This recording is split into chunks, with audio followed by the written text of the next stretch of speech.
How's it going?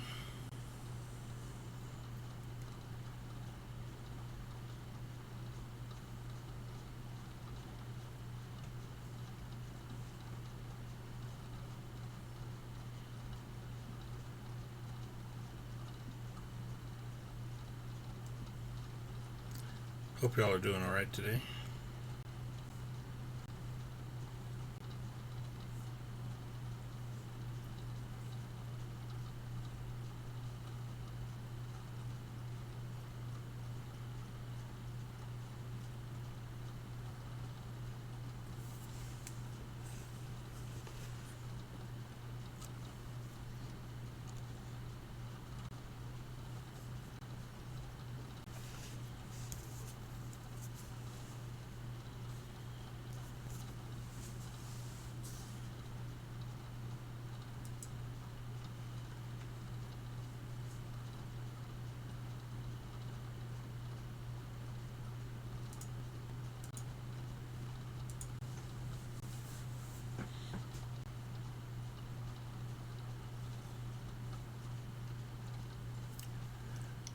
How's it going?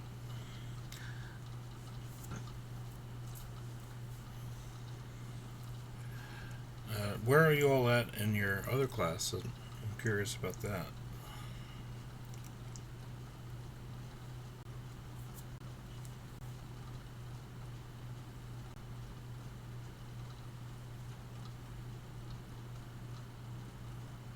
Expected value. Is that chapter 9 still? Yeah. Okay. Do you have any questions on that material?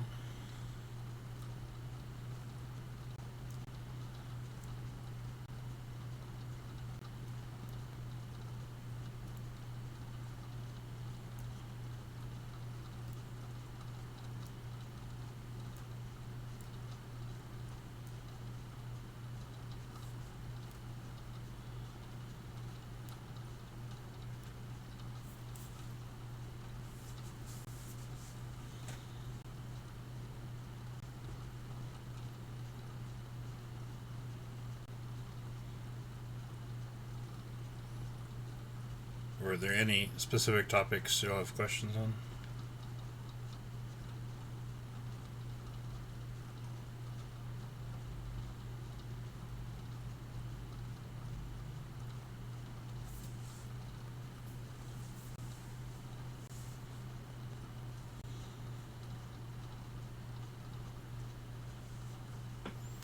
The sample space part's killing me with real life situations. Okay.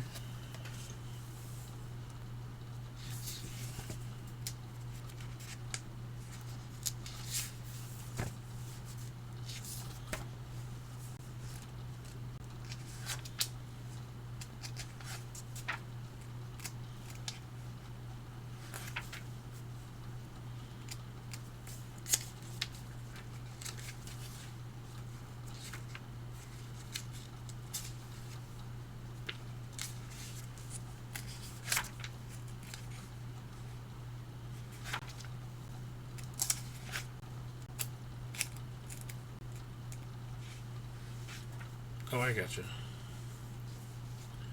Is there a particular problem you want to look at with sample space, or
Taylor, was there a specific problem you had an interest in, or just a general concern? Oh, sorry. Right here?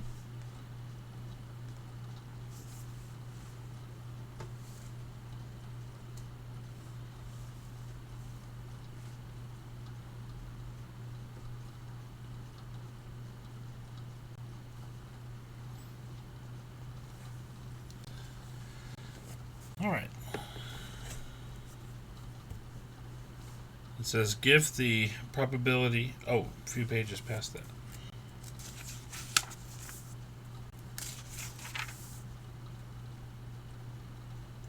Oh, this one with the multiplication principle.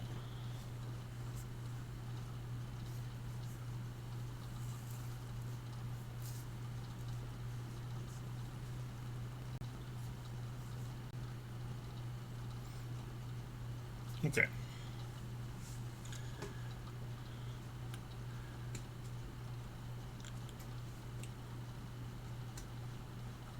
All right. So, suppose Angela has 9 skirts, 8 blouses, and 13 different pairs of shoes. If she is willing to wear any combination, how many different skirt, blouse, shoe choices does she have? Okay.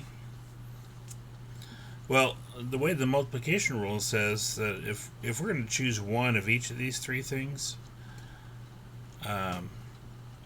the idea is that, well, if she picks any one of the skirts and then any one of the blouses and then any one of the shoes, like there's 9 different choices she could make for the skirts. And for each of those 9 choices that she could make, there's 8 different blouses that she could choose. And for each combination of skirts and blouses, there's 13 different shoes that can go along with that, theoretically.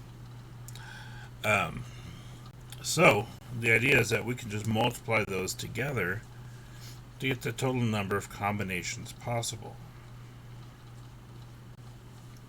Or, well, I'd be careful saying combinations because it refers to a very specific thing. It means there's a total number of choices possible. So the idea is that she takes the number of skirts times the number of blouses times the number of different pairs of shoes and multiplies all 3 of those together to get 936 different skirt, blouse, shoe outfits. Okay.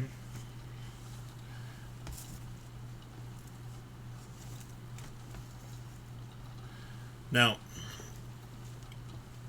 you may have seen commercials for things in the past where a restaurant says, oh, we have a million different ways you can make a million different sandwiches you can put together. Okay. And that's what they're actually talking about, is all the different choices that you can make for the meat or cheese and veggies and dressings or sauce. All those different choices that you make, putting them all together combines to be over a million different options. So if we're making a burger, for example, we assume there's going to be a meat, and for our choices though, we could have 1 or 2 patties.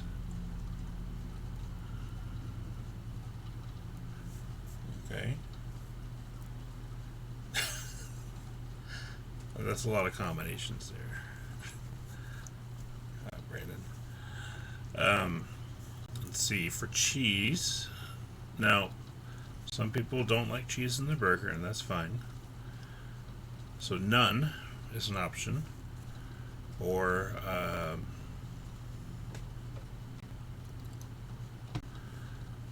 maybe they have American and cheddar also as options. So that's 3 options for cheese. And then for veggies gets complicated. Let's get the traditional ones, I guess. Lettuce, tomato, pickle. And again, these are all just like yes and no, whether you have them or not.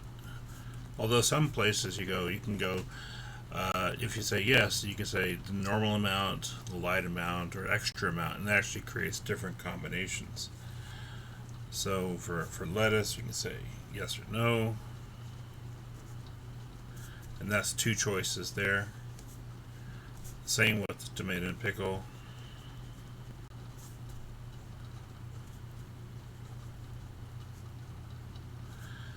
And then ketchup and mustard. Not everyone likes ketchup on their burgers, but some people like mustard, and occasionally people put ketchup on there. Not saying I know people personally that do that, but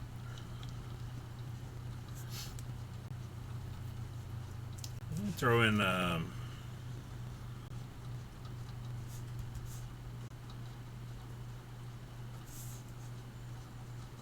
bacon. That's always an option. So yes or no once again. So most of these have two options. We actually have three cheese options. So if you multiply all this together, 2 times 3 times 2 times 2 times 2 times 2 times 2 times 2, which is like, what is that?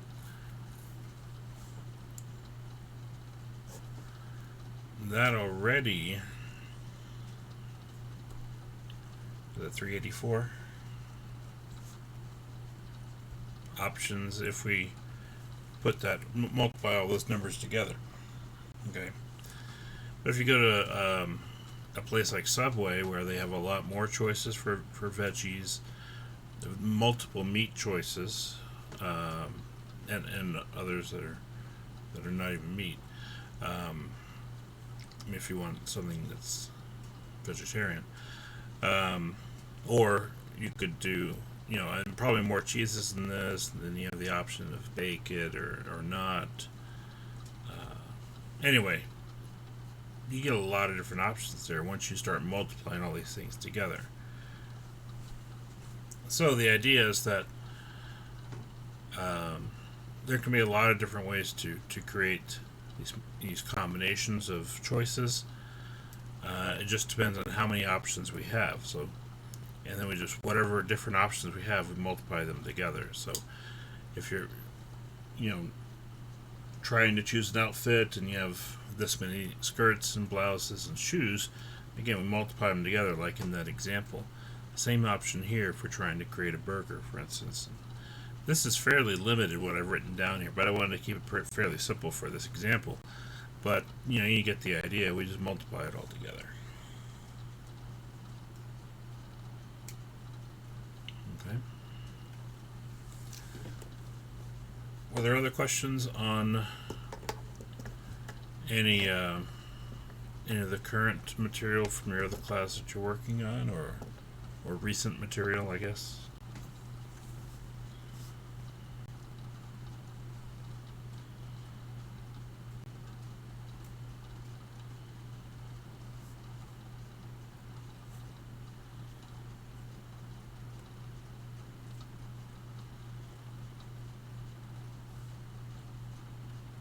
Yeah.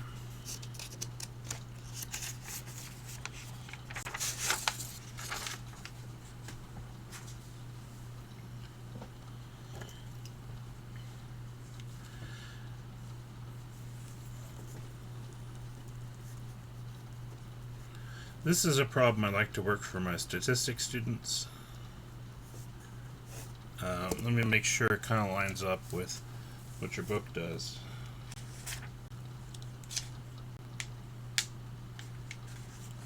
Before I dive into that.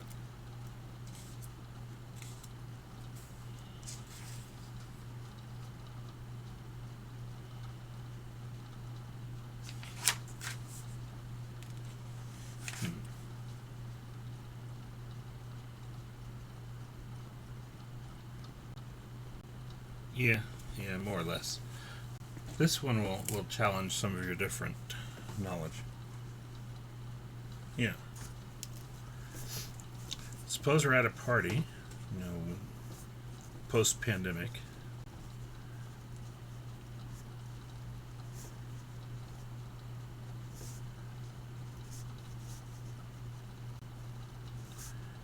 And a game is proposed where you pay $1 and you draw a number from a hat.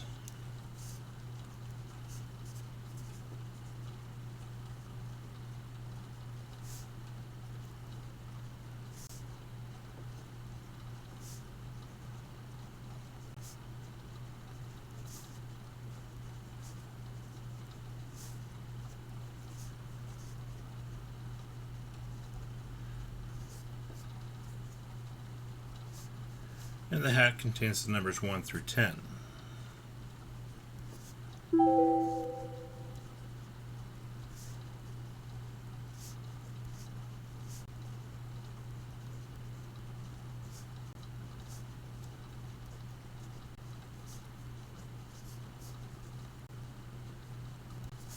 Okay.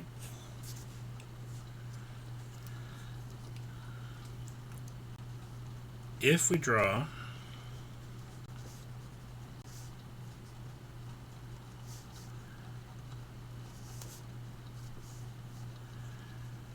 a 1, 2, 3, or 4, we win nothing.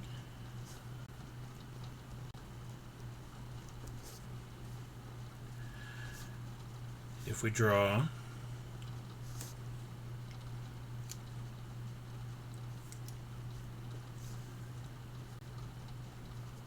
the 5,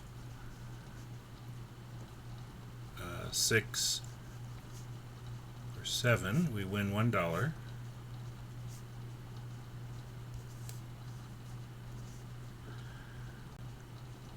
And 8 or 9 wins us $2.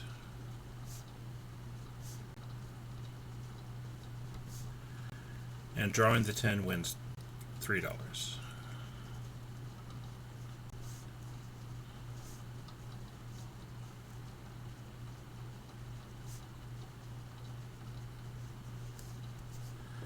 What is our expected value?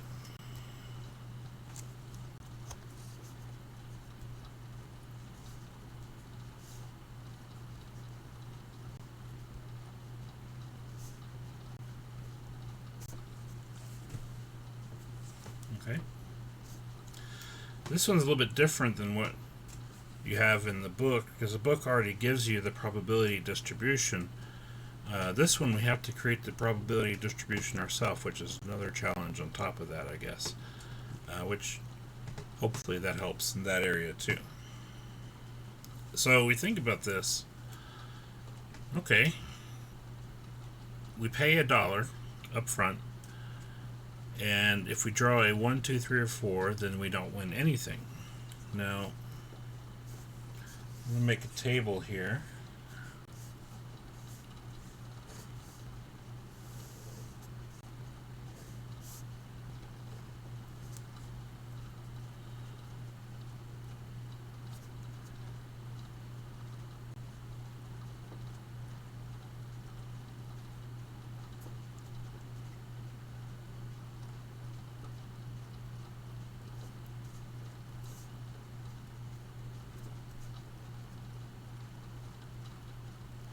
I'd prefer to make my probability distributions vertical rather than horizontal like you see in the book, but it actually works either way. First of all, we have one outcome if we draw the numbers 1, 2, 3, or 4. We have a different outcome if we draw 5, 6, or 7. If we draw an 8 or a 9, we have a third outcome that happens. And if we draw the 10, there's a fourth outcome. Now, we paid $1 to pick a number at random, and if we draw the 1, 2, 3, or 4, we don't win anything. Now, when we say winnings, we actually mean net winnings. What is the overall effect if we draw the 1, 2, 3, or 4? How much money have we won or lost?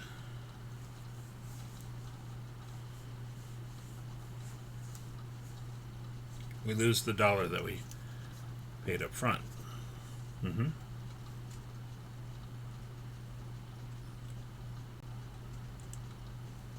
Now, 5, 6, or 7, we win $1. But overall, what has just happened? What are our net winnings at 5, 6, and 7?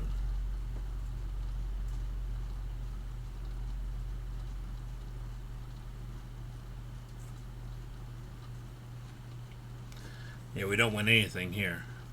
We paid $1 and then we won it back, basically. Whenever we do games like this, it's always important to consider how much we spent versus how much we got back. If we get the 8 or the 9, we win $2 minus the $1 that we paid up front, so we've only gained $1 on the 8 or 9. And the 10 wins us $3, but we still have paid the $1, so we're actually only up $2 at that point.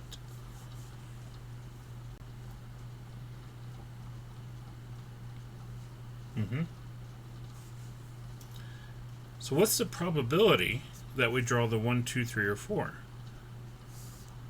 What are the chances that we draw one of those 4 numbers from this hat?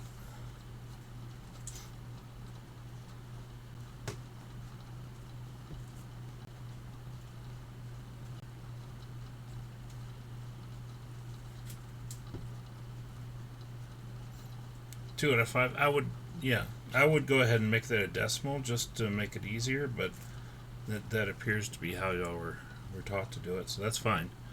But yeah, there's a 4 in 10 chance, which reduces to 2 over 5. I would prefer to make that 0.4, personally, just to make it easier to multiply, rather than using a fraction. But it is true that it's 2/5. What's the probability that we draw a 5, 6, or 7?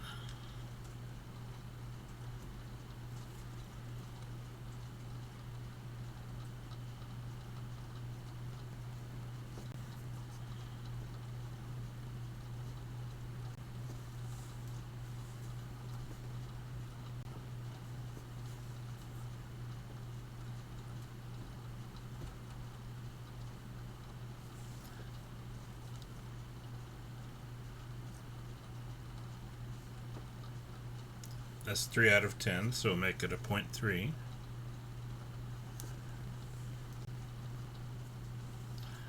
The 8 and the 9.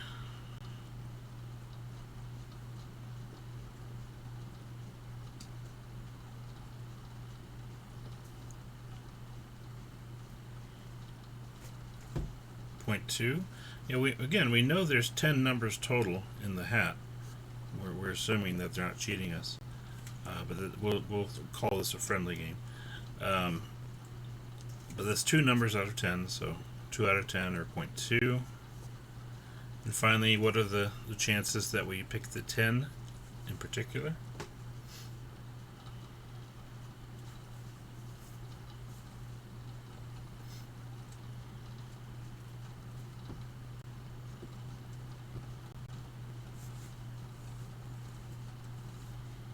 .1, good. Okay, yeah, just 1 out of 10. There's only one number there. Alright, and then that identifies x and p of x. P of x is the probability. And if you remember the formula for finding the expected value, we multiply each x value by the p of x here, and then we add them all together, then we get the expected value.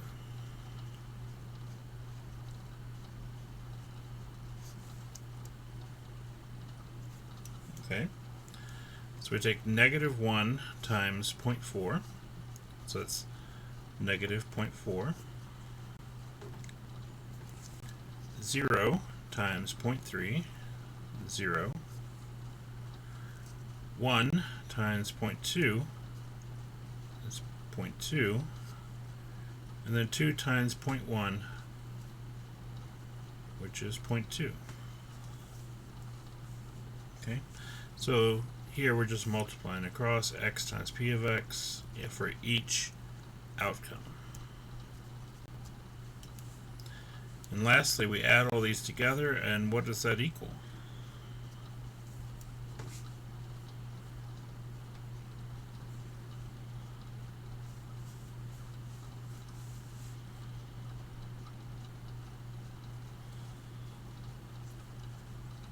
0.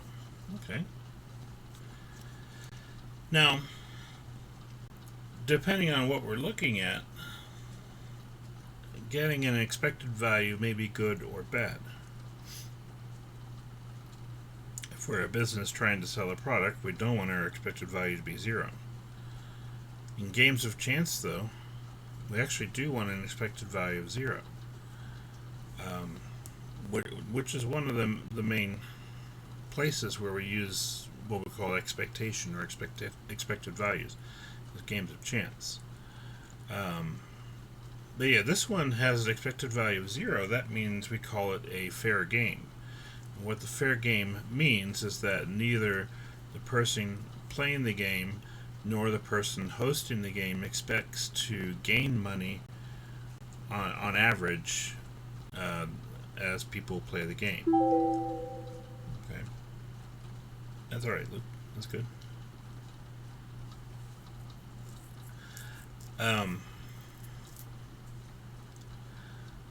Oh yeah, you probably missed the decimal there. Yeah, that's fine.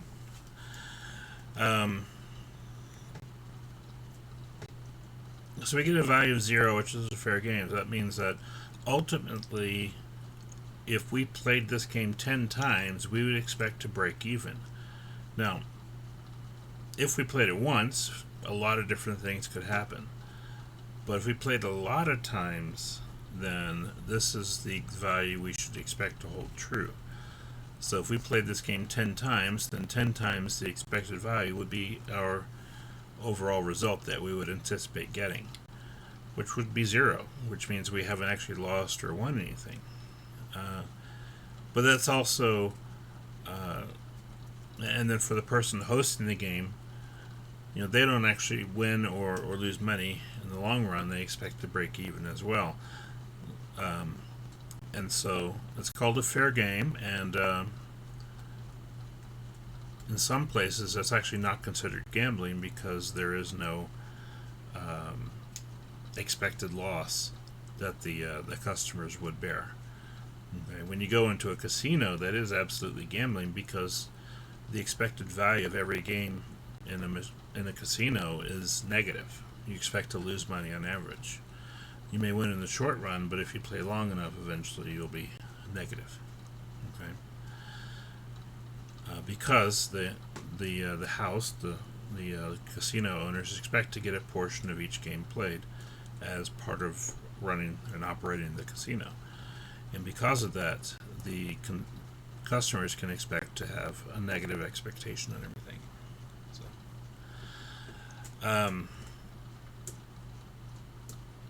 incidentally, the casino game with the highest expected value is craps. Just throwing that out there.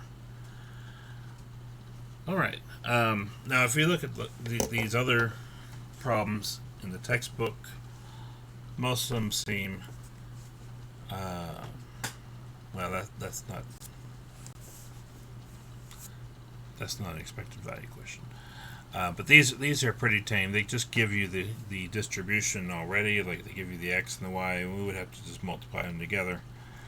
I might be looking at the wrong thing. Oh yeah, like 39. They just give you this table.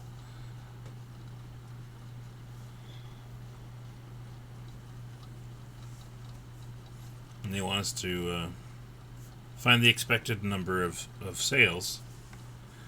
So what we do is the same thing, multiply each x value times each p of x value. 0 times 0.5697, 1 times 0.3526, 2 times 0.0727, and then 3 times 0.0050, and then add all four of those numbers together. That's our expected value. Okay.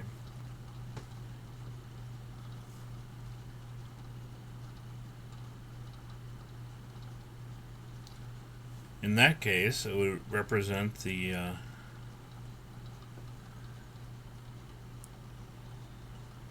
what is this? If 3 new vehicle sales are selected at random, the probability distribution for X, the number of sales that are General Motors vehicles, is given by the following table. Oh, okay. So I give you the expected number of General Motors vehicles that would expect to be sold out of every 3.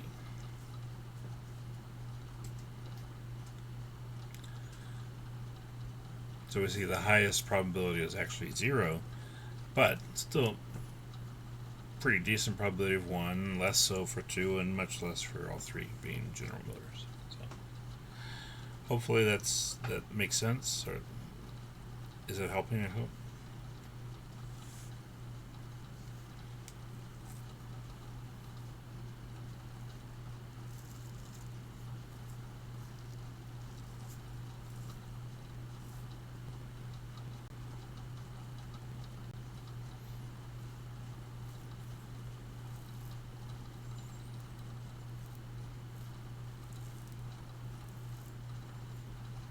Okay.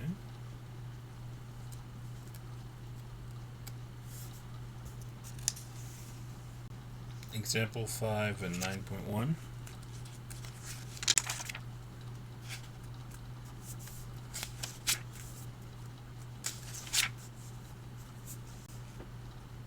Okay.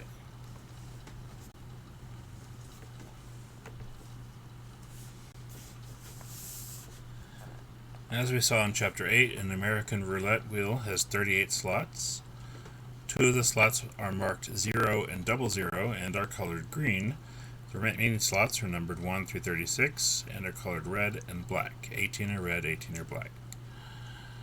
One simple wager is to bet $1 on the color red. If the marble lands in the red slot, the player gets his or her dollar back, plus $1 of winnings. Find the expected winnings for a $1 bet on red. Okay. And the idea is that, and again, when we look at the X in this case, it's taking into account our bet. So if we bet on red and it lands on something besides red, then we lose the dollar we played. If we bet on black, then if it lands on red or green, then we lose our dollar. If we bet on black and it lands on black, then we get our dollar back that we bet, plus $1 more, which means we're up 1 or we're down 1. We're never breaking even there. Okay, either we've lost the dollar we bet, or we've gained an extra dollar back after we've won.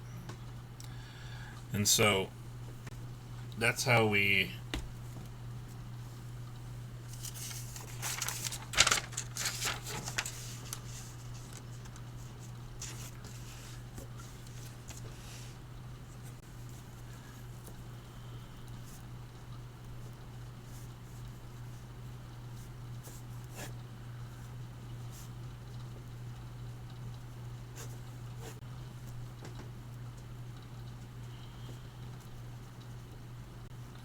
So there's 2 scenarios here if we're betting on one color, red or black, and that is either we win or lose. Now we're betting $1, and so if we win, we get our dollar back plus an extra dollar, so we're up $1.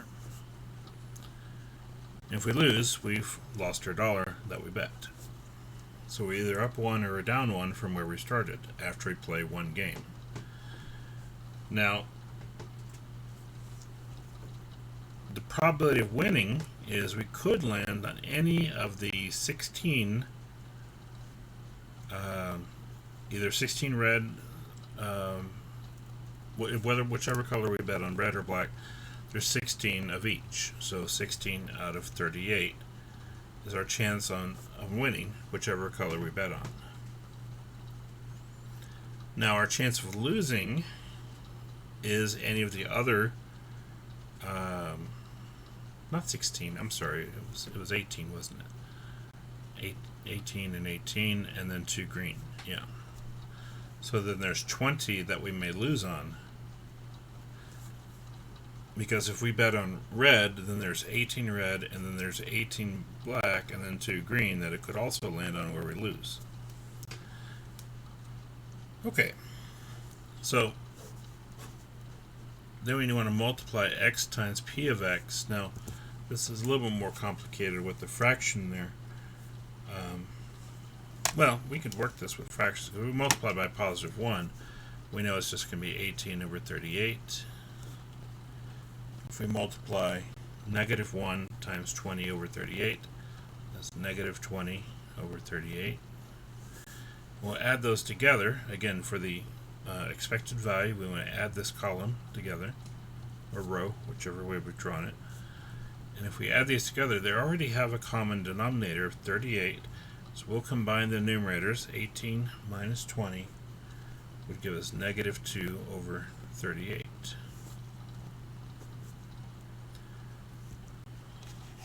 So what that means, if we just multiply or divide that out,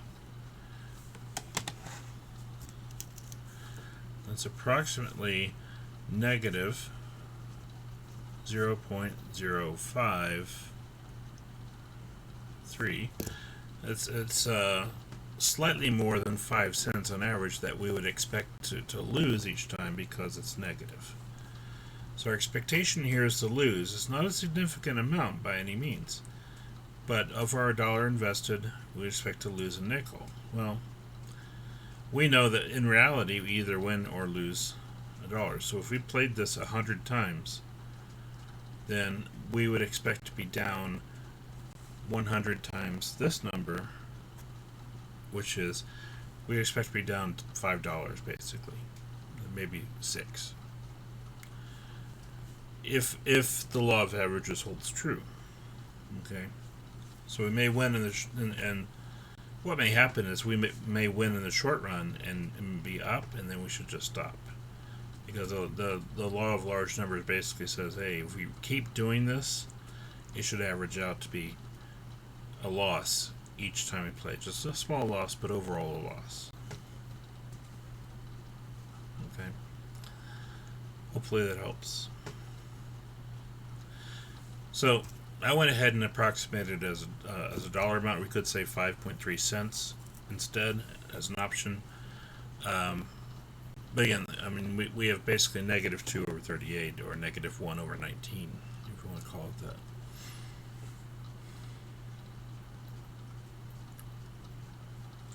So if we played 19 games, we'd expect to be down a dollar by that point.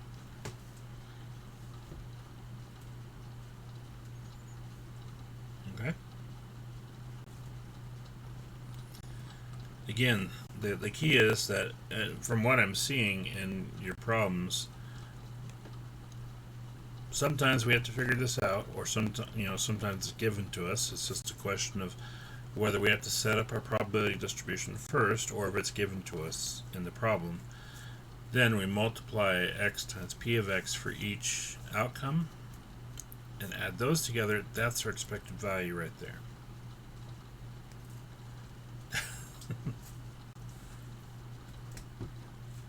The key to successfully gambling money is not to gamble, because it's never in your favor, unfortunately.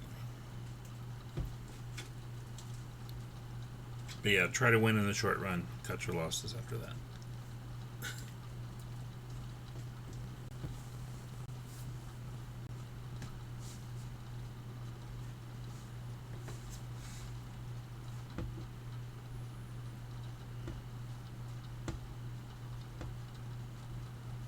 I think it'd be an interesting class. I don't think it's there might be some ethical considerations as far as teaching that. I don't know. Certainly, the college doesn't want to be seen as encouraging people to gamble by any means. That'd be great though. We take a field trip to, what's the closest casino? Like over in New Mexico, right?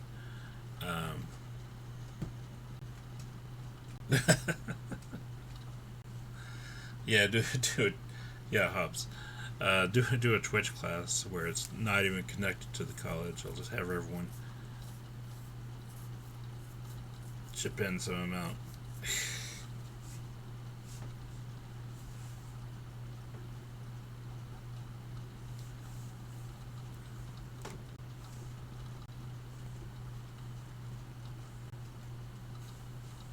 As long as you're not day trading stocks, that'll end your life quickly. Just tearing your hair out.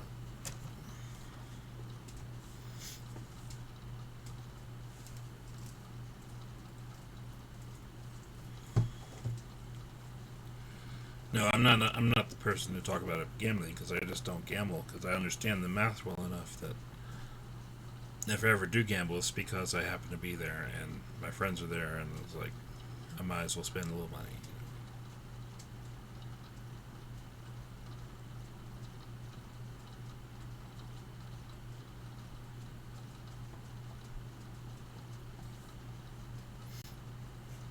Yeah, I had a graduate level course when I was at Texas Tech on mathematical finance, and a lot of it was on like you know working with options like put options or whatever, and optimizing return. So it was interesting. It was more of a seminar than an actual class, but seminar from the educational standpoint being a class where you attend it, but you're actually not required to take tests. It's really just you sit and you learn. So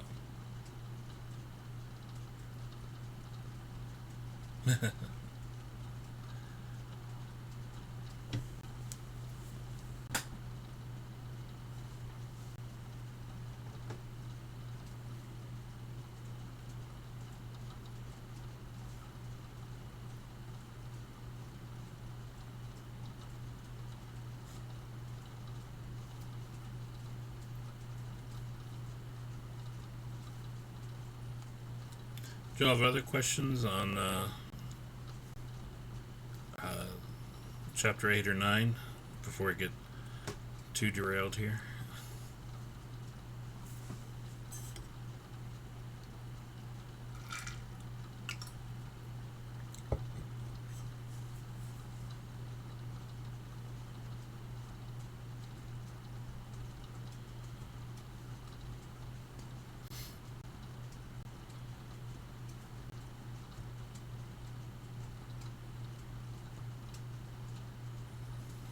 I guess you all already had a quiz on chapter 8, so I guess mainly it's chapter 9 we're looking at this point.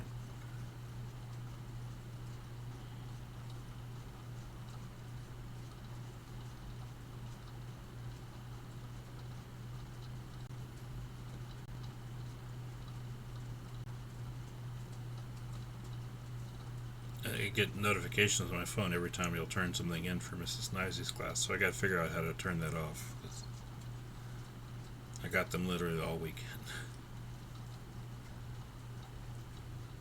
No, and I think what Mrs. Knisely and I decided is I'll just send my assignments to her, and she'll list them in her class, and then at the end of the semester she'll send me the grades, and she'll list it separately in your grade book there or something, just so you know that it'll be for this class, not for hers. So. Oh no, it was a lot of notifications. Every time y'all make a comment on something, um, or it tells me when someone submits something late, and it's not even my class. I don't. I need to turn that off because it was a whole lot.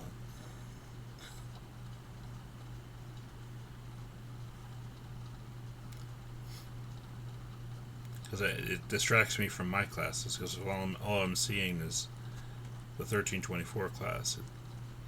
All of my stuff gets lost in the mix. So anyway, every time, every homework, every quiz, etc. Yeah.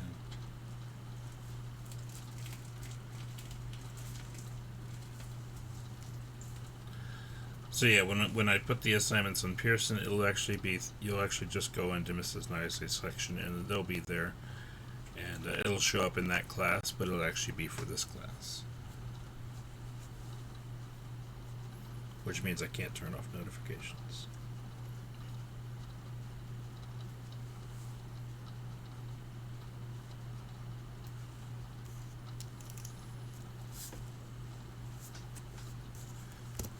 Okay.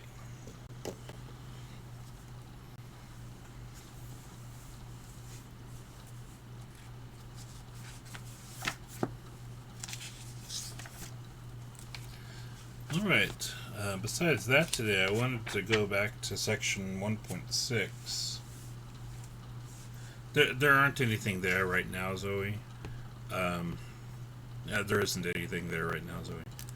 Let me use proper English. I'm sorry. Um, but that's basically what she and I agreed upon, because I don't think we'll get it to work the other way, where it's just done through each class. And it's not. We don't expect y'all to buy 2 licenses or anything like that, so don't worry about that. So it'll just be set up through hers once I send her the problems and the homework sets, basically. Right now, there's nothing because we only just today kind of figured that out. So yeah.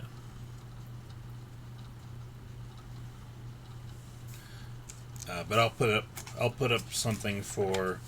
Well, I'll put up the last one I did, which I guess was from section 1.5, and I'll add in section 1.6 after today,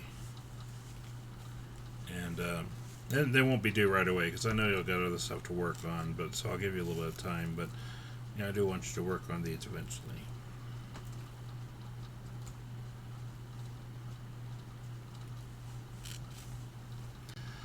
All right.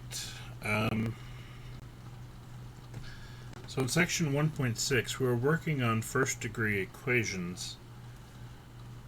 Now, I didn't get to some of the applications at the end. Some of them are straightforward and others are a little bit more involved, so I wanted to go over several of these. First of all, and this is on page 51, if you do have a copy of the book.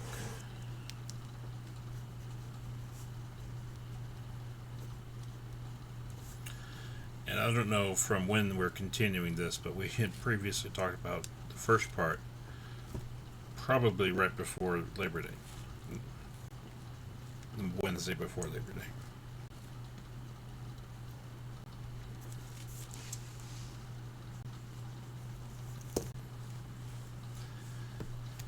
Alright, so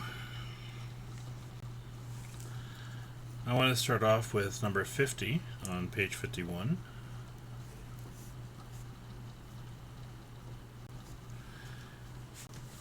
It says the total healthcare expenditures, E, in the United States, measured in trillions of dollars, can be approximated by E equals 0.108 times X plus 1.517, where X is the number of years after the year 2000.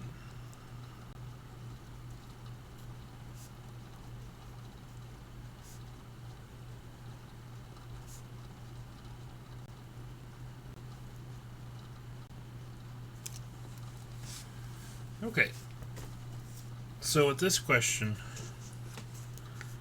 and I'm not gonna actually do what they list in 15, not exactly, but I'll make up my own questions to go with this problem. A,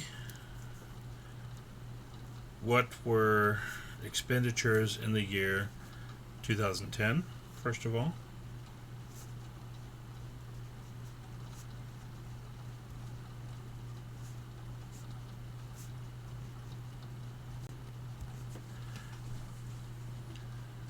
Now, if X is the number of years after the year 2000, then 2010 would be X equals what number?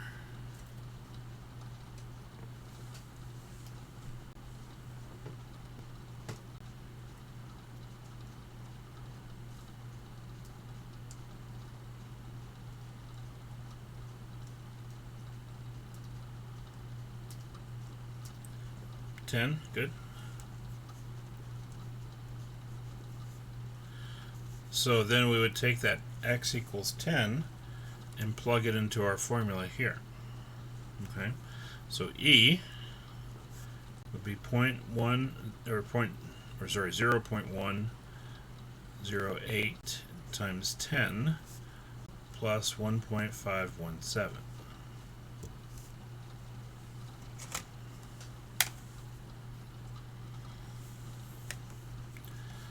Alright, and so we'll take 0.108 times 10 and then add 1.517 to that, And so it gives us 2.597. And again, this is measured in trillions of dollars, which is hard to fathom, but there it is.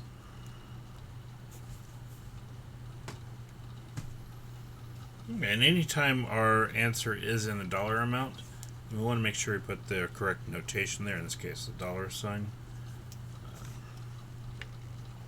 So all that's doing is saying, okay, pick, figure out the appropriate number for x and then substitute it into the equation. Now B, we can turn this question around and say, in what year do we expect healthcare expenditures to surpass 3 trillion?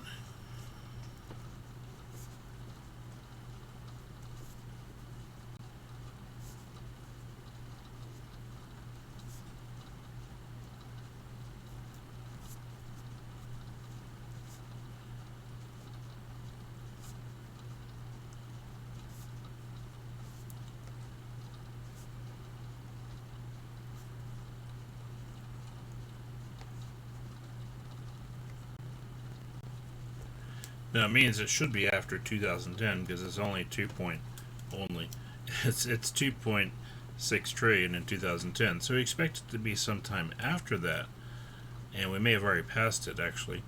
But we want to figure out, in which year did it pass 3 trillion, basically. So first of all, where do we plug this 3 trillion in?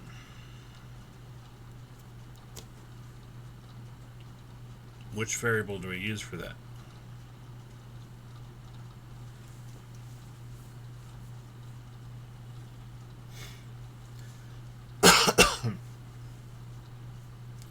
Yeah, we plug that in for E. That's our expenditures.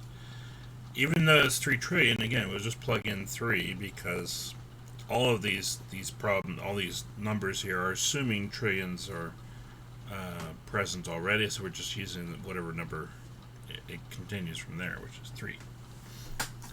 All right.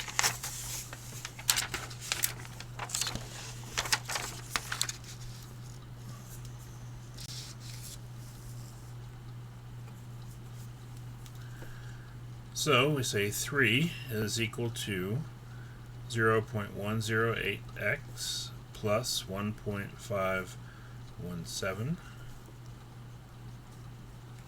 Replacing E with 3.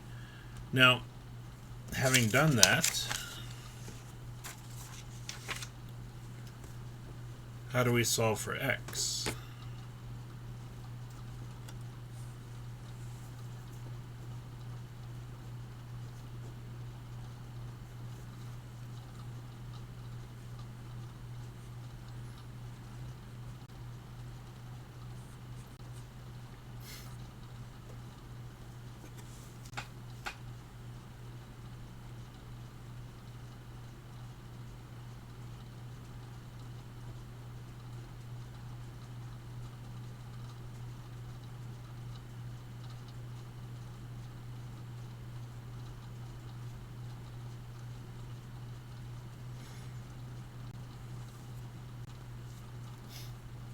How are we going to get x by itself in this equation?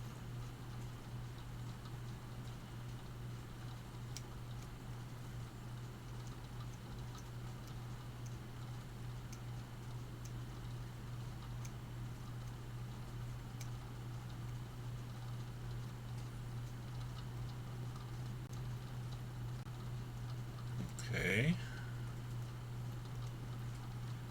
Well, if these are multiplied together, remember, we always want to do the opposite. So, yes, divide. Exactly. Now, before we divide that, it might actually be easier if we take this number and subtract it over to the left first. Right.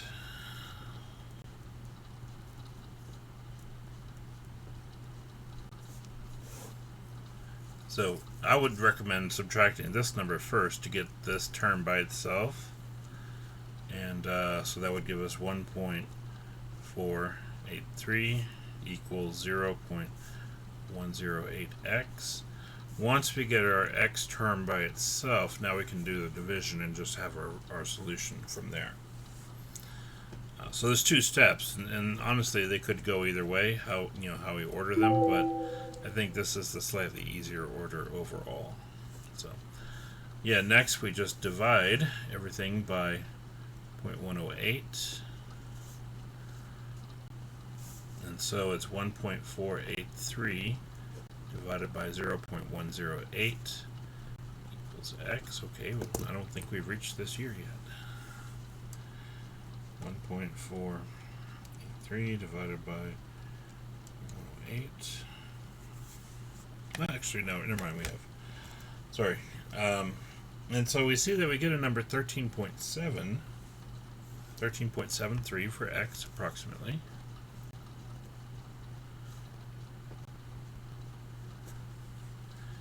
And again, we said x is the number of years after the year 2000. So during what year did healthcare expenditures surpass 3 trillion?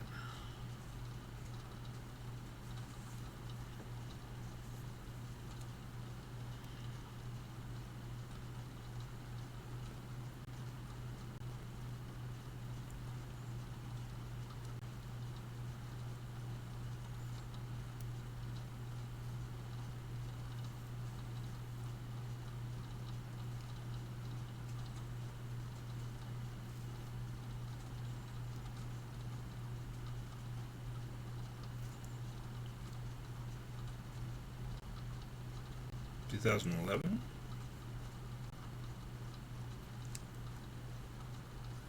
If it's this many years after the year 2000.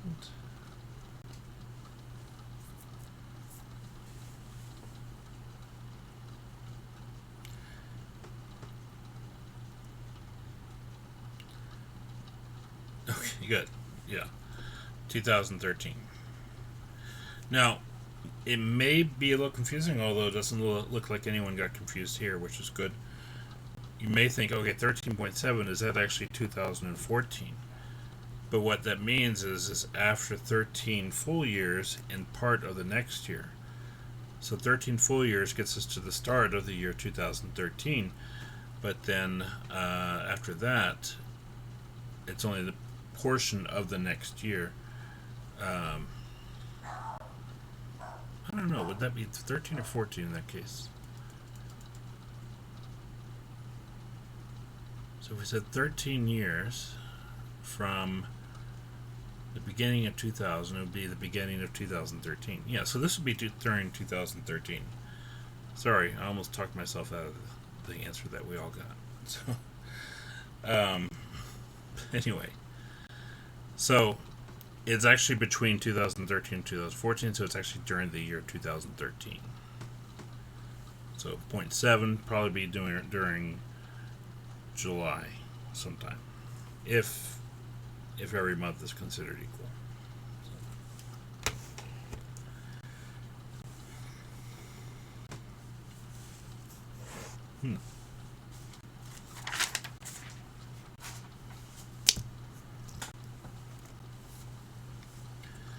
All right.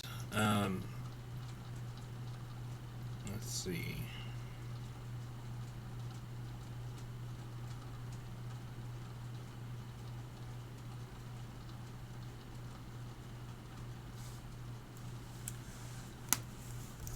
Now, this next question deals with finance charges.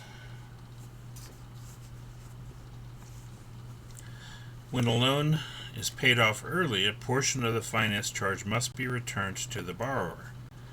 By one method of calculating the finance charge, called the Rule of 78, the amount of unearned interest or finance charge to be returned is given by U equals F times N plus 1 over Q times Q plus 1, where U represents the unearned interest, F is the original finance charge, N is the number of payments remaining when the loan is paid off, and Q is the original number of payments.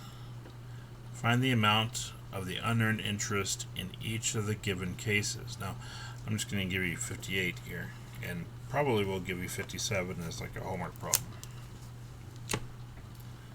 But again, not right now. I'll figure it out later with Mrs. Knisely. Okay, so U equals F times N plus 1. I didn't mean to put parentheses there. And then divided by Q times Q plus 1. Okay. So F is the original finance charge.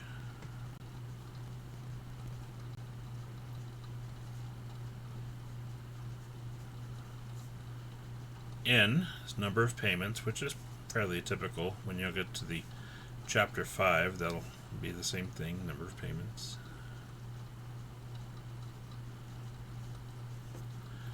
And Q, what is Q? Q is the, oh, this is payments remaining, sorry.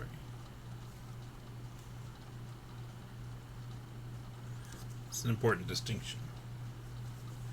Payments made versus payments remaining. Q is the original number of payments.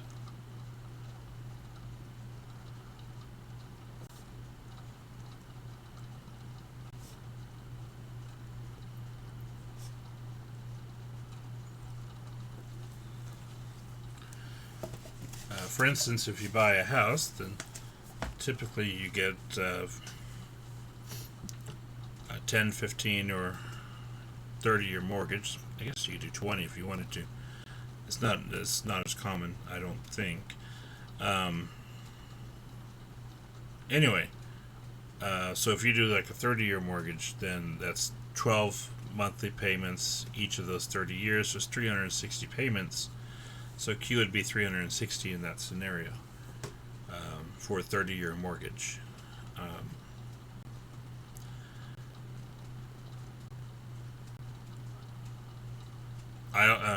Right now I have a home loan that I took out. Not a home loan. It's just a loan, actually, a personal loan, because I got a better interest rate on the personal loan than a home improvement loan, which I found odd, but I apparently have really good credit, so that's awesome. Anyway, they gave me 3 years, I think, and again, it's a monthly payment. And so that's 12 months per year times 3 years, 36 total payments, and I'm paying more than the monthly amount needed, so I should pay it off early. So I expect that this will be something I deal with at some point when that gets taken care of. Anyway, regardless,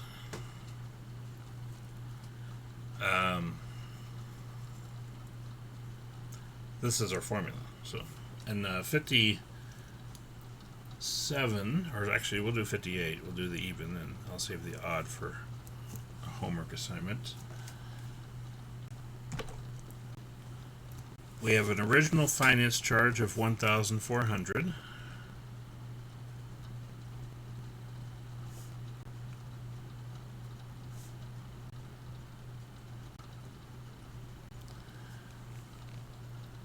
For a loan scheduled to run 48 months,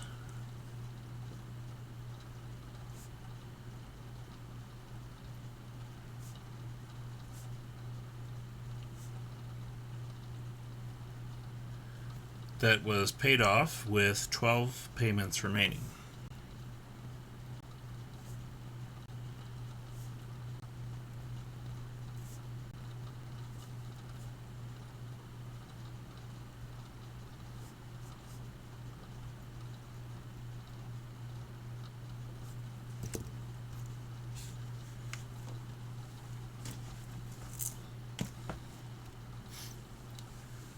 Do a lot of you have I don't know how many of you have mortgages at this point in your lives.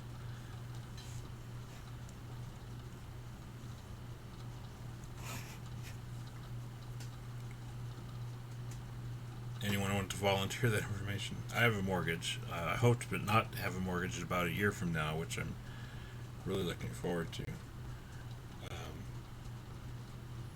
But I know that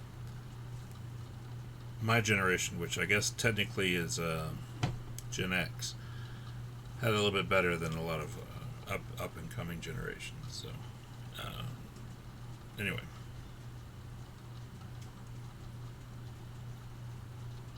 yeah.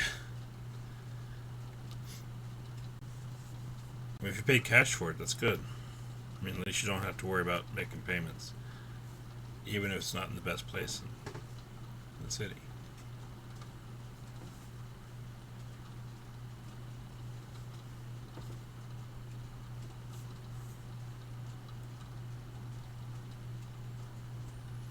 Anyway, a mortgage is a it's a whole deal. Um, but basically, is you agreeing to take on debt for a long period of time, more so than anything else. Um, yeah, that's a risk versus reward thing there. You get a cheaper house, but as long as you're able to stay safe, it's good.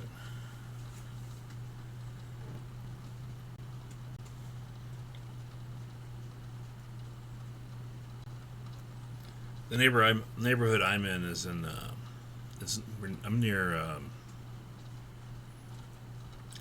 the original HEB, so it's actually a pretty decent neighborhood. I can't complain. I mean, it's kind of an older neighborhood still. I mean, but I'm fine with it. So, fancy. It's a nice modest sized house for two people to live in, so I appreciate that. I don't want a big house to clean anyway, and I don't need a lot of extra space for not that to try to fill up with stuff. That's no good. Anyway, all that aside, I mean, a mortgage is a thing that is necessary a lot of the time. I didn't have neither of my parents graduated college, so that's the whole thing. Technically, my dad didn't graduate high school; he had GED. But anyway, um, teaching's been pretty nice to me, so I've been able to do that. So it's a good gig.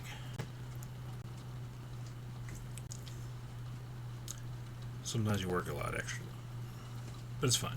It's worth it. Anyway, long story short, I have a 30-year mortgage. Actually, I had two mortgages. I had one that was 30 years and another was 15. That's back when it was legal uh, for the mortgage companies to do this. Basically, rather than having a down payment, they set up 80% of your mortgage as a 30-year mortgage and the other 20% as a 15-year mortgage. I was fortunate enough I was able to pay off the 15-year early, and now I'm about to pay off the 30-year a little bit early. It's not the full length, but I basically bought the house when I started working for Millen College. So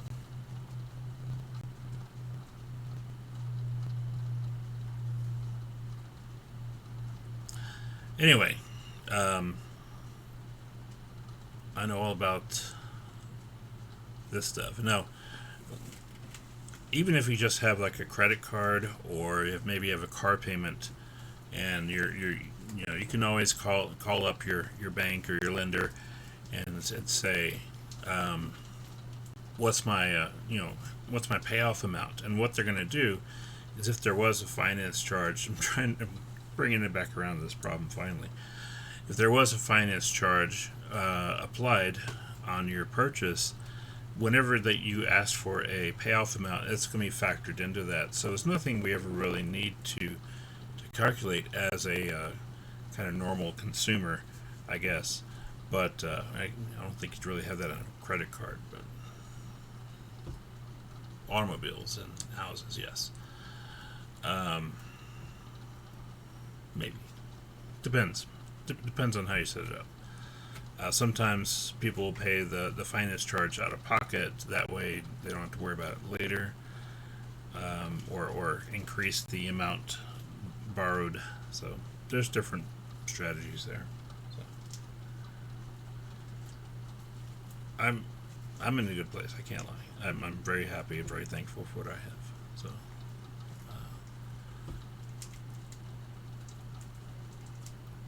anyway, I'm happy with my modest house and a modest neighborhood. So, that's good for me. My modest job. So I can play video games my off hours. That's important. Anyway, but I mean, whenever you get a payoff amount, this is always kind of incorporated. So, like if you say, okay, if I owe $1,000 on a loan, and then I can say, well, what's the payoff amount? If I have like 5 months left to pay it off, and they say, oh, your payoff amount is this, and it'll incorporate any interest that it accrued in that last month that you're paying for, but not the interest that you would have paid if you paid it off the next couple of months still. So it's the whole thing.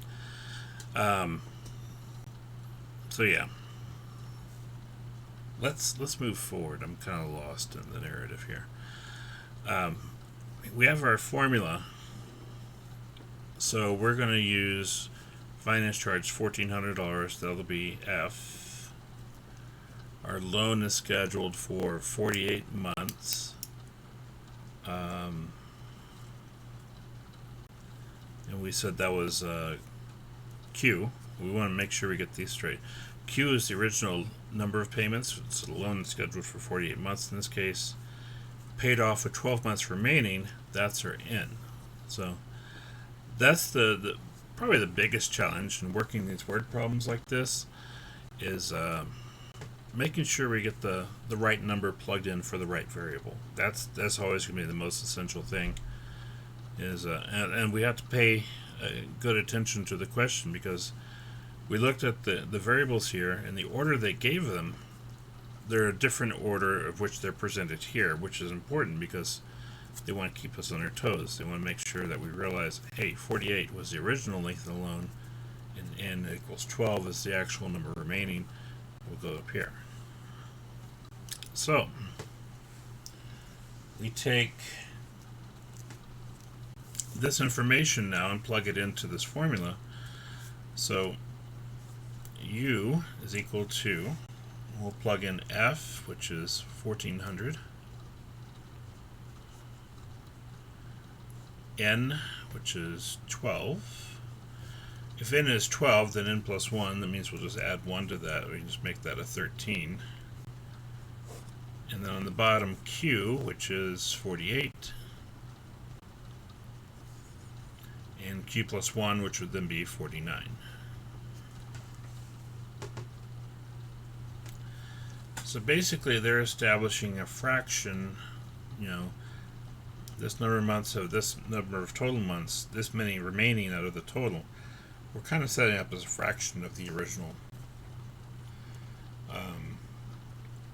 finance charge, but by multiplying by n plus 1 and q plus 1, it actually decreases the amount that we get back, which is not unexpected. Anyway, so what we'll do, and again, we could do this all at once if we like, or we could do it in multiple operations. I would say let's go ahead and take, I'll open parentheses and say 1,400 times 12 times 13, and then divide by 48 times 49. Now notice I put the numerator multiplied together inside parentheses, and then the denominator divided by, and then the denominator multiplied together inside parentheses. And this is a nice way to do this all in one go. But if you prefer, you can do your multiplication on top, your multiplication on the bottom separately, and then divide those two numbers together if you're more comfortable. So we work that out, and we get this number, and it's 92.857. How many places do you think we would round to in this scenario? What would be the logical number of places to round to?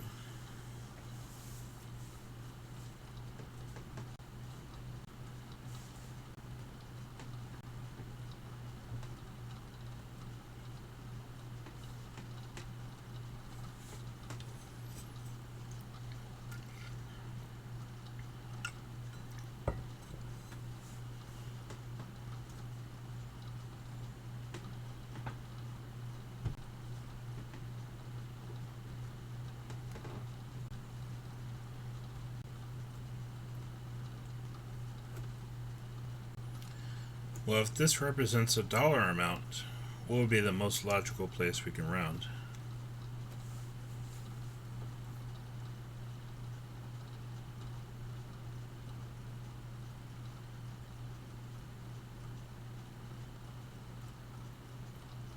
Hundredth, right. So we'll go ahead and say 92.86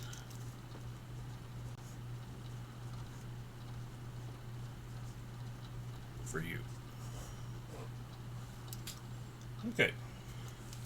Anytime we're rounding and we're talking about money, then we want to make sure we round to a logical level, which for American currency at least is 2 decimal places. And I think that's standard for other currencies, but it just depends on what's most commonly used, I guess. Um,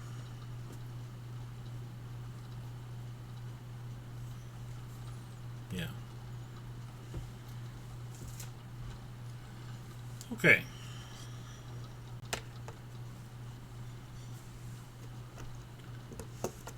So really, this problem and a lot of the problems that you'll encounter in Chapter 5, which is what should be coming up after Chapter 9, uh, the issue is one, you have multiple formulas that you'll need to use at various times, so knowing when to use which formula is going to be important. We can't really address that just yet.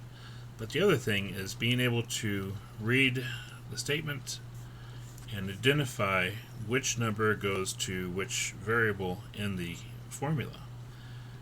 And knowing that, okay, F was 1400, Q was 48, and N was 12.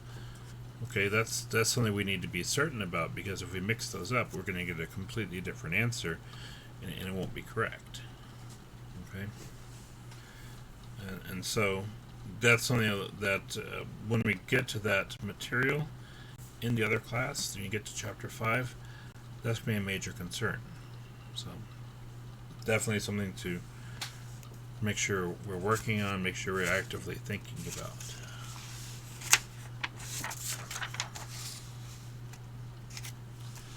Okay.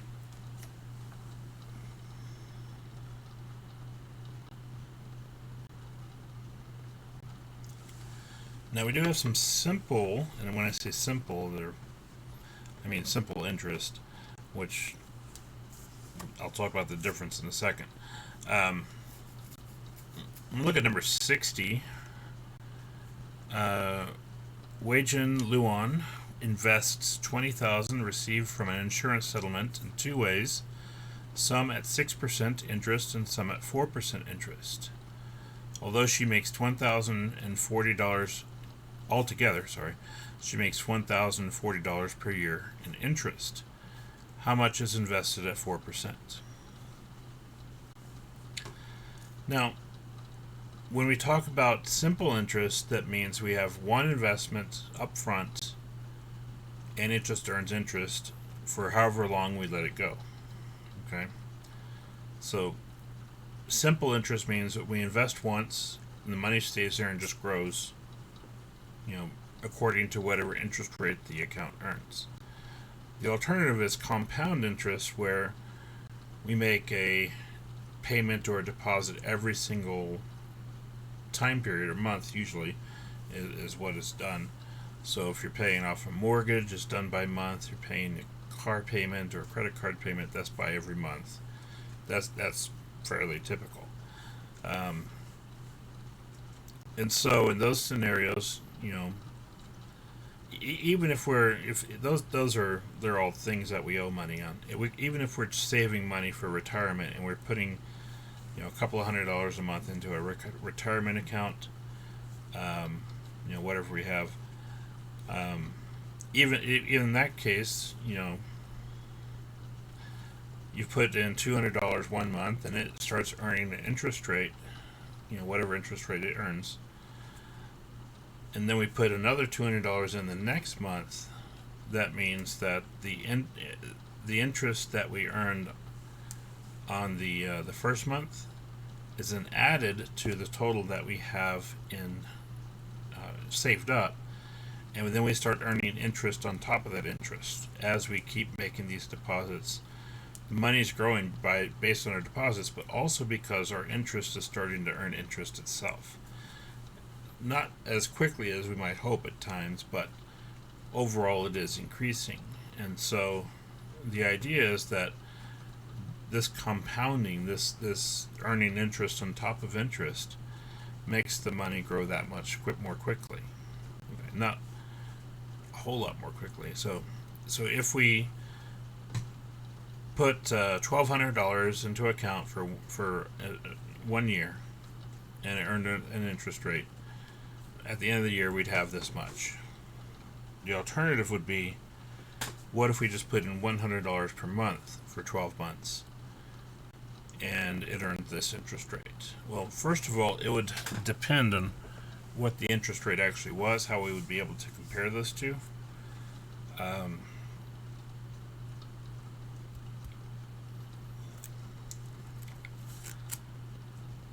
But it would be interesting to see what the result of that would be. Probably because all $1,200 was earning money up front, that would be a big deal. But if we let it run longer, then the putting the $100 in every month might actually surpass it one day. So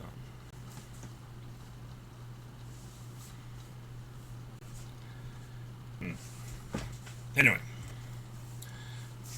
really depends on interest rates.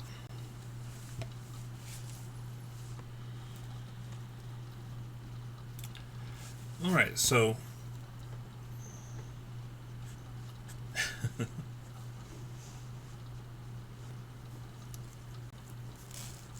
8%. I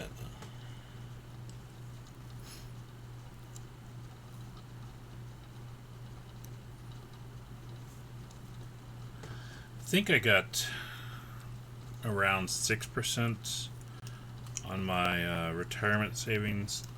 This is something we do through the college. Basically, we save part of our paycheck into our retirement program, and depending on where the money is invested, you might earn more, you might earn less, but I'm happy with 6% right now because things are pretty crazy. Yeah, I can't plan 60 years. I'm actually eligible for retirement in 11 years. I don't know if I'll take that because I'll be 55. I don't think I'll be ready to retire yet, but teacher retirement says I'll be eligible at that point. But I can't really be planning 60 years from now. But for younger people, absolutely. It's always good to start. It's really hard to start, too. I had a ton of debt after I graduated college. So, as is the norm, it turns out.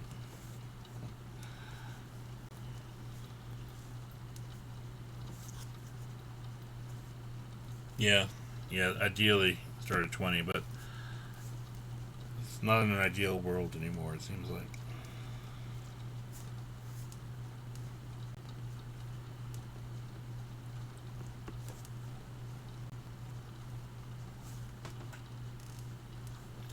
So we invest $20,000.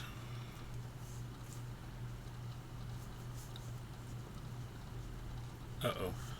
Pen's dying. Okay. Give me 1 second.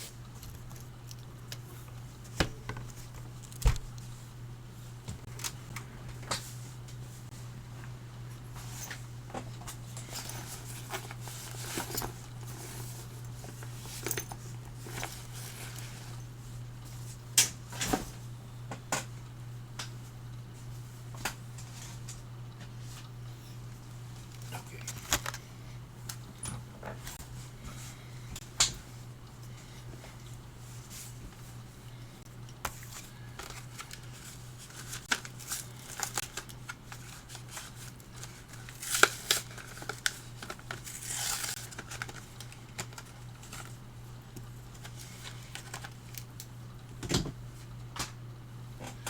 Sorry about that.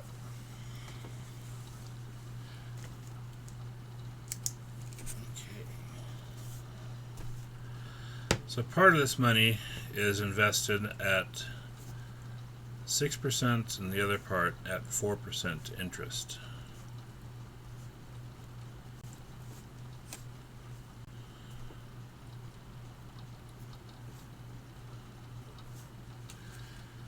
Okay, and she makes $1,040 in interest each year.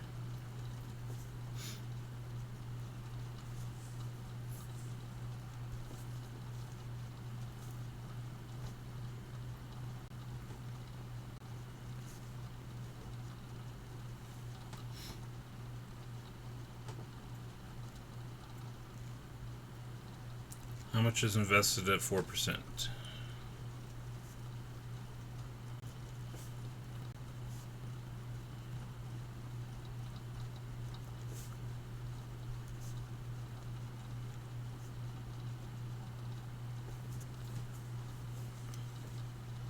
Okay.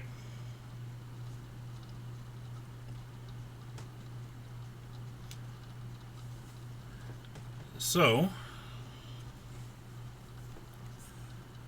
we have to figure out how to split up this money into these two different accounts so that when they take the interest added together, it earns $1,040. Now, before we get to that, we have to know the simple interest formula.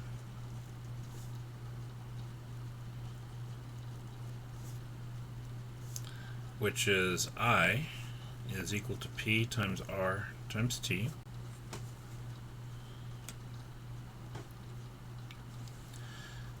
Where I is the interest,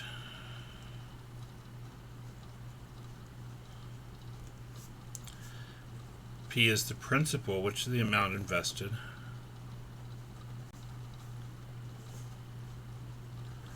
R is the rate as a decimal, and T, of course, is time, as it traditionally is. And typically that'll be years, unless we'll generally leave it as years. If there's like multiple payments per year, it'll come in a little bit later, but it'll be part of that. Okay. Now, the issue is this is being done into two accounts. So her interest is the first principal in the first account for T years, plus the second principal in the second account, earning a different rate in T years. Okay? I don't know if I should have written it that way, but that's the basic idea. Is that basically this is happening in two different accounts. At 6%, we invest a portion, P, times 6% times 1 year, and then so this P is unknown, P1 is unknown, but we'll let this first one be 6%, and T is 1 year, and P2 is also unknown, and this will be at 4% for 1 year. Now, we don't know how much we're investing in P1, P2, so we call them X and Y respectively. And then the amount of interest earned is actually this $1,040 that we're given. So you can say from here, 1,040 is equal to 0.06 times 1 times X, and 0.04 times 1 times Y. So it means we have 1,040 equals 0.06x plus 0.04y.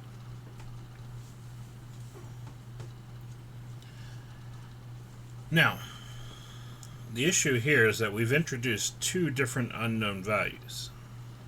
Okay, we have X, which is the amount invested at 6%, and we have Y, which is the amount invested at 4%. So if we just multiply the rate times the investment, that gives us the total interest over that 1 year period. At least for simple interest. So the idea here is that she's invested this money and sounds like she's just withdrawing the interest every year and letting it continue to earn that interest.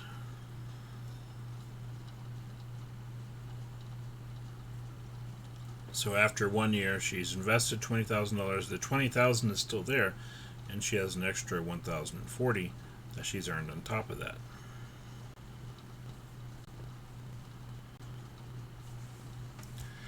All right, but here's the other issue.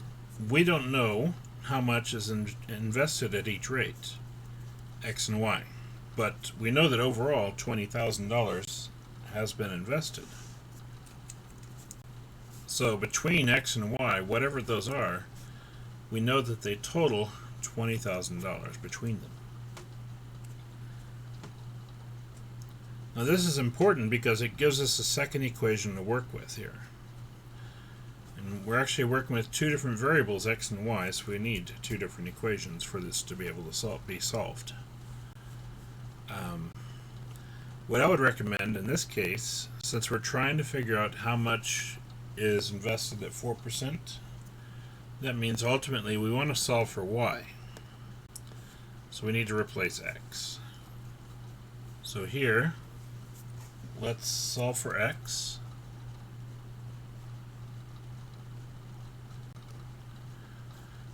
So we'll subtract the Y over.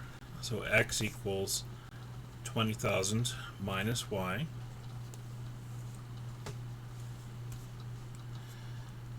Now, that may sound a little bit weird.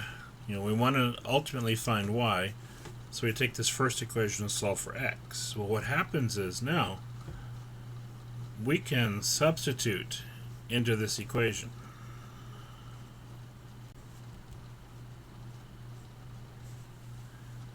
Because X is equal to 20,000 minus Y, we can replace it there.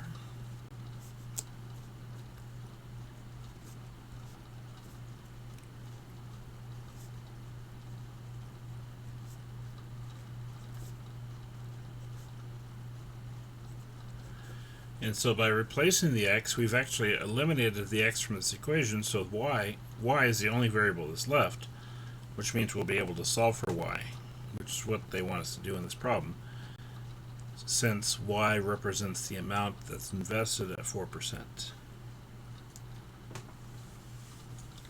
There's a lot to unpack here, probably. So if you're not feeling real confident about this at the moment, that's fine. If you feel like you get it, that's fine too. I hope more people get it than don't, but I certainly understand if this is still pretty fuzzy at this stage. Now that right there, that was the main work for this problem is getting our interest formula and then getting our investment formula and then substituting one into the other. Okay.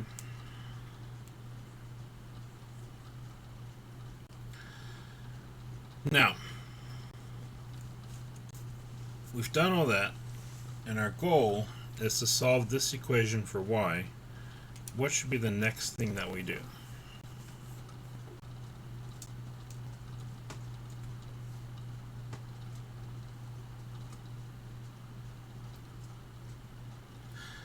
Yes, go ahead, Gabe.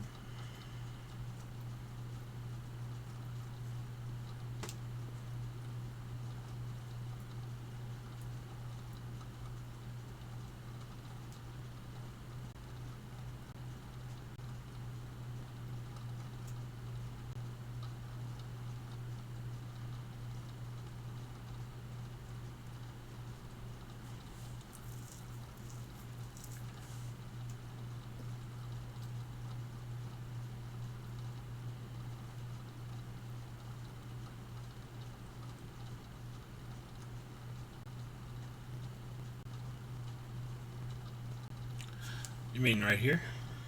Since we have two Y's? We'll be able to add them, right. We can't add them just yet, but these should actually be the same value, and we'll ultimately get them together in the process for solving for Y.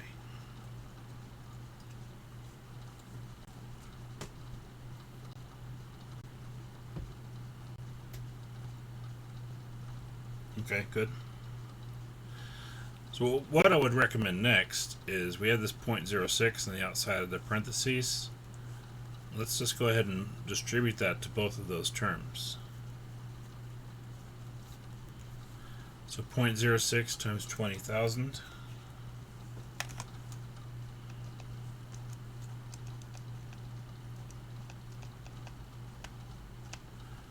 is 1200.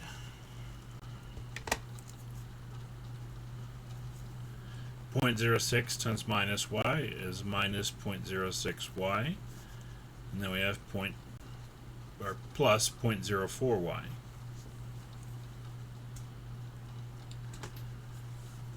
Now we can combine our like terms, and this will just be a single y expression. Is that what you were referring to, I think?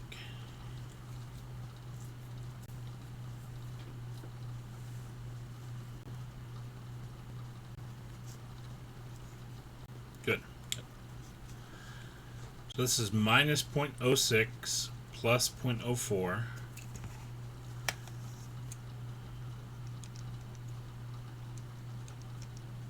And so that adds up to negative 0.02. Okay.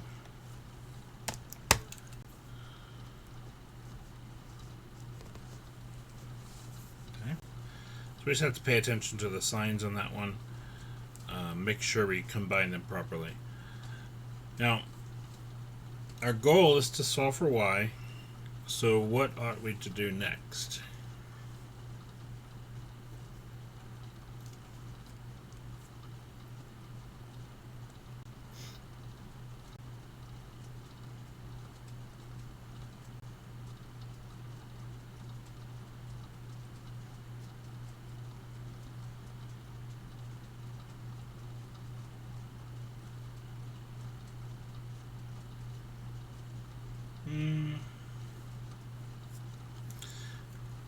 We only have y right here.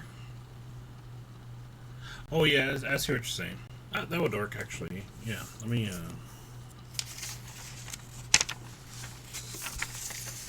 continue this.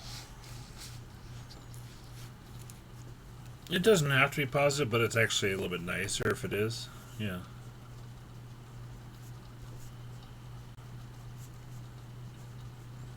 So if we add the 0.02y,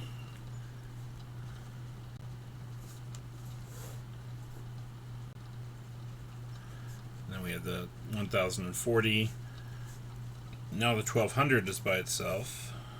Now we can subtract our 1040 over.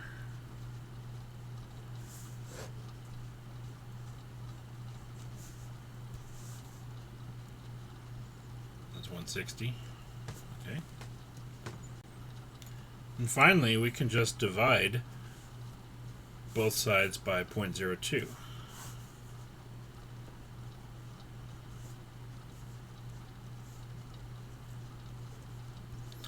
So we want 160 divided by 0.02, which comes out to be, was it $8,000? $8,000. I'll double check that one though.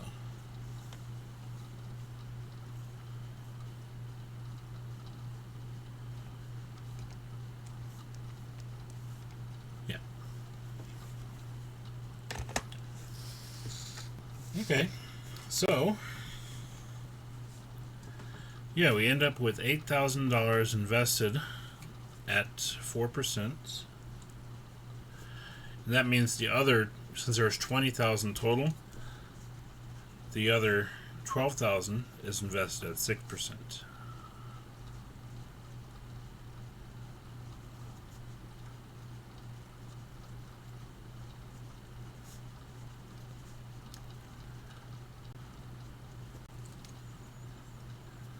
My question always is, when we see these problems in math,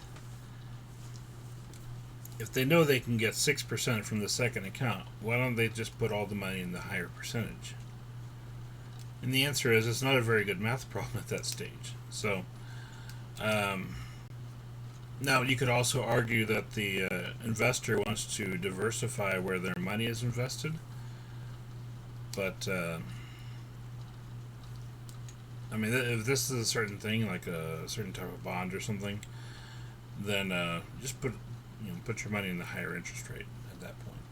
But like I said, not as interesting in math problems. There's only one interest rate, so we like to present this where we have multiple accounts to split up the money into, so it actually becomes a more involved problem as a result. So.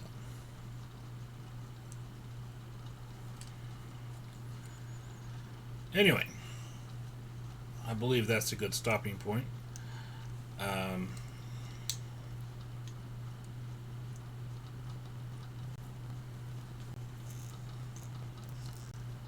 I will. I'll go ahead and try to get some assignments ready.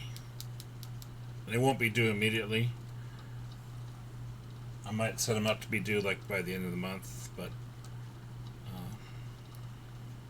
anyway, or at least a week. 'Cause I know you'll got other stuff going on, but I'll get with Mrs. Knisley and get that set up, and so we can finally do that and have stuff that counts towards our class being graded. That'll be great. It'll just be through the same My Math Lab account you're using for 1324, so you shouldn't have to do anything different that you aren't already doing. It'll just be listed in the sections that we've been working on rather than the sections that y'all have been working on.